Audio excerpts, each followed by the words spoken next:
Hello अस्सलाम वालेकुम viewers. आज बहुत ही मज़ेदार रेसिपी आपके साथ शेयर कर रही हूँ अरवी गोश्त की। तो अरवी गोश्त बनाने के लिए मुझे क्या क्या अज्जा की ज़रूरत होगी, चलिए रेसिपी को स्टार्ट करते हैं। बहुत ही मज़ेदार रेसिपी है, ज़रूर ट्राई करिएगा, किया करें मेरी रेसिपी और मुझे ज़रूर रिव्यू दिया करेंगे आपको मेरी रेसिपी कैसी लगती है। सिर्फ एक कमेंट्स की और एक लाइक की बात होती है। देखें, मैंने अरवी ले ली, अरवी को छील लिया अच्छी तरीके से और बीच में से ना इसमें चाक कर लिया था इसको। अच्छा, मैंने पूरी नहीं काटी है, बीच में से चाक कर लिया है।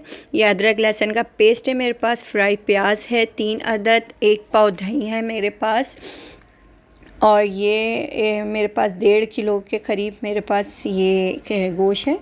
अच्छा, ये हड्डी वाला और बग़ैर हड्डी वाला गोश्त है। और ये 2 खाने के चम्मच धनिया पाउडर, 2 खाने के चम्मच हल्दी पाउडर, 1.5 खाने का चम्मच पिसी हुई लाल मिर्च, 1 खाने का चम्मच गरम मसाला और 1.5 खाने का चम्मच मेरे पास है नमक। हस्बे ज़रूरत है नमक, जितना भी आप डालना चाहें, कम ज़्यादा खाना चाहें, कम ज़्यादा पसंद करें तो आप अपने हिसाब से डाल लें क्वान्टिटी। अच्छा, हमारे घर में मिर्चें कम खाई जाती हैं तो इसलिए मैंने मिर्चें थोड़ी कम रखी हैं। आप अगर स्पाइस अगर ज़्यादा पसंद करते हैं तो आप ज़्यादा इसके अंदर लाल मिर्च ऐड कर सकते हैं। अच्छा, पहले मैंने गोश्त ले लिया है, गोश्त को अच्छी तरीके से थोड़ा सा भून लिया था। इसके अंदर मैंने अदरक लहसुन का पेस्ट ऐड कर दिया है।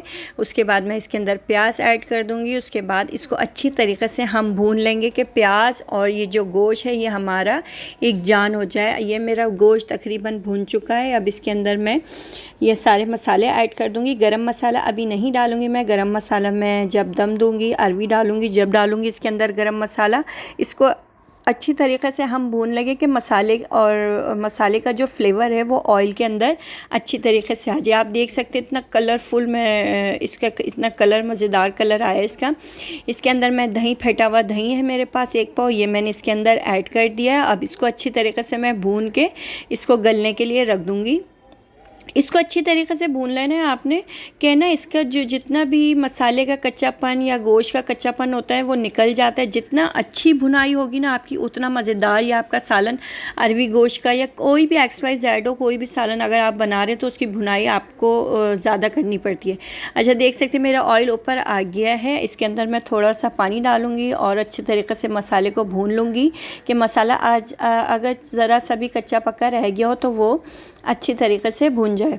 ये तकरीबन मेरा मसाला भुन चुका है। आप देख सकते हैं इसका मज़ेदार सा कलर भी आ गया है। अब इसके अंदर मैंने ये गोश्त मेरा गल चुका है। उसके बाद मैं इसके अंदर अरवी डाल दूँगी और गरम मसाला डाल के इसको दम दे दूँगी। दम देने के बाद अगर आपको रेसिपी कैसी लगी, अगर मेरे चैनल सब्सक्राइब नहीं किया, अगर आपने अब तक मेरे चैनल को सब्सक्राइब नहीं किया तो पहले चैनल को सब्सक्राइब कर दें और वीडियो को लाइक कर दें और ज़्यादा से ज़्यादा शेयर किया करें। मिलती हूँ एक नई वीडियो में, एक नई रेसिपी में। जब तक के लिए अपना बहुत सारा ख्याल रखिएगा, मुझे दुआ में ज़रूर याद रखिएगा। अल्लाह हाफ़िज़।